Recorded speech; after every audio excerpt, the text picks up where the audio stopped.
राधे राधे भक्तजनों। अब सुनेंगे इतवार व्रत का नहा खाए के व्रत का था। नहा के खाए के साथ शनिवार को महिलाओं ने अगहन रविवार व्रत शुरू किया। इस व्रत की महाचतम भी छठ पर्व जैसी है। व्रत को लेकर महिलाओं ने घर में विशेष पूजा अर्चना की। इसके बाद चावल, चना की दाल, गेहूं और गोभी की सब्जी के साथ पालक का साग बनाया। फिर अन्न की पूजा कर प्रसाद के रूप में ग्रहण किया। ऐसी मान्यता है कि रविवार व्रत मार्गशीर्ष अगहन से आरंभ किया जाता है, जिसका वैशाख मास में समापन होता है। आचार्य की माने तो इस बार अगहन माह में मात्र एक दिन ही रविवार का व्रत शुभ है।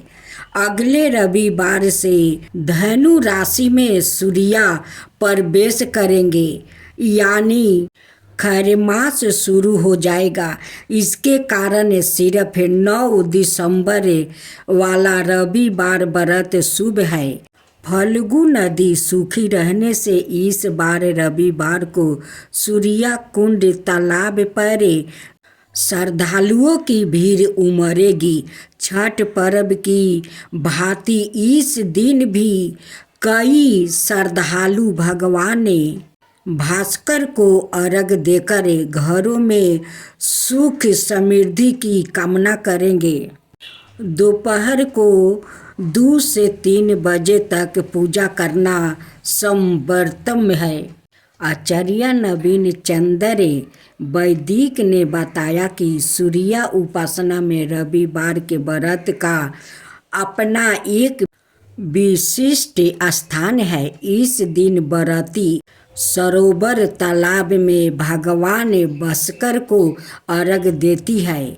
उन्होंने बताया कि रविवार की दोपहर 2 से 3 बजे तक भगवान सूर्य को अर्घ देना उत्तम है। छठ व्रत कर चुके यह जो पहले से व्रत करते आ रहे हैं, उनके लिए यह व्रत सूर्य कुंड तालाब जहाँ लगेगी, व्रतियों की भीड़ संतान सुखादि के लिए उत्तम है यह व्रत। आचार्य ने बताया कि इस व्रत की उत्तम भी छठ की तरह है। राधे राधे भक्तजनों। अब आप सुनेंगे इतवार व्रत कथा। इतवार व्रत नवग्रहों में राजा की उपाधि से विभूषित सूर्यदेव की कृपा दृष्टि और शुभता के लिए रखा जाता है। इतवार को रविवार के नाम से भी जाना जाता है, इसलिए इसे रविवार व्रत के नाम से भी जाना जाता है। इंग्लिश भाषा में इतवार को इंडे अर्थात नाम से जाना जाता है, इसलिए इतवार व्रत का था। प्राचीन काल में एक बुढ़िया माई रहती थी।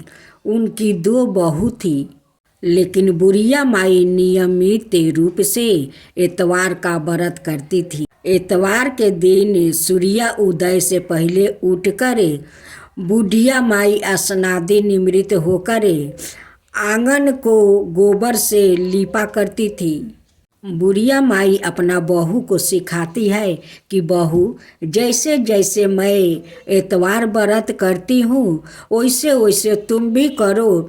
देखना, इतवार महाराज तुम पर जरूर एक दिन प्रसन्न होंगे। अब उनकी बहू अपना सासू माँ के संगे संगे वो भी इतवार व्रत करने लगी। सूर्य भगवान की पूजा करते हुए इतवार व्रत कथा सुनकर सूर्य भगवान को वो भोग लगाकर दिन में एक समय भोजन करती थी। सूर्य भगवान की कृपा से बुढ़िया माई को किसी प्रकार की चिंता और कष्ट नहीं था। धीरे धीरे उसका घर धन धनाई से भर रहा था। दोनों बहू राज तो करती थी, लेकिन संतान का बिना वो बहुत दुखी रहती थी। उस बहू को दुखी होते देखकर उसकी सासू माँ कहने लगी कि हे सूर्या देव, मेरे बहू का संतान नहीं है, उसलिए मेरी बहू बहुत उदास रहती है, बहुत दुखित रहती है। हे सूर्य भगवान, आप मेरे बहू को माँ बना दीजिए। जब शुक्ला पक्ष के एतवार आया तब बहू गाय का गोबर से आंगन लिपती है और सासू माँ के संग संग इतवार गोसाई का पूजा करती है। सास बहू को श्रद्धा भक्ति देखकर सूर्य भगवान उन पर प्रसन्न हो गए और उनकी बहू को गर्भ भर दिया। 9 महीना के बाद उनकी बहू खूब सुंदर एक बेटा को जन्म देती है। बुढ़िया माई सूर्य भगवान को भोग लगाती है और उस दिन सवाए भी भोजन नहीं किया। सूर्यास्त होने पर बुढ़िया भूखी प्यासी सो गई, क्योंकि सासू माँ का बहुत खुशी हुआ कि आज सूर्य भगवान की मेरी बहू पूजा करती है, तो सूर्य भगवान ने उन्हें खूब सुंदर बेटा दिया है। इसी खुशी में बुढ़िया माई भूखे प्यासे सो जाती है। देखते देखते बहू का संतान 5 साल के हो गया। फिर दूसरे साल में जब अगहन के इतवार करने के बाद फिर वो माँ बन जाती है। कुछ दिन के बाद फिर एक बेटी को जन्म देती है। बुढ़िया माई सूर्य भगवान को कहती है कि हे सूर्य भगवान, आपको तो कृपा अपरंपार है। मेरी बहू को 2 संतान हुआ, एक लड़का एक लड़की। अब मेरा घर धन से पूरा हुआ है, क्योंकि इसी धन के कारण तो मेरे घर में उदासी छाई थी। हे सूर्य भगवान, अब मुझे कुछ नहीं चाहिए, अब जो है उसी के रक्षा कीजिए।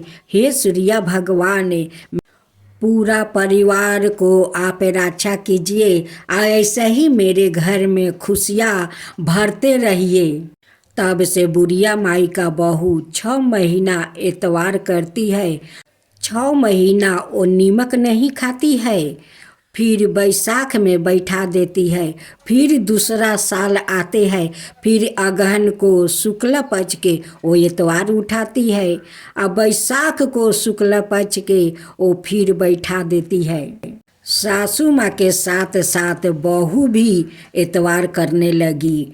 तब से उनके घर में खुशियाँ का भंडार भर गया। हे इतवार गोसाई, जैसे उस बुढ़िया माई को बात सुना, उनकी पोता पोती देखकर उनकी घर में खुशियाँ भर दिया, वैसा ही सबका घर में खुशियाँ भर दीजिए। हे इतवार महाराज, सबके घर में खुशियाँ भर दीजिए। तो एक साथ बोलो, इतवार गोसाई की जय, इतवार महाराज की जय।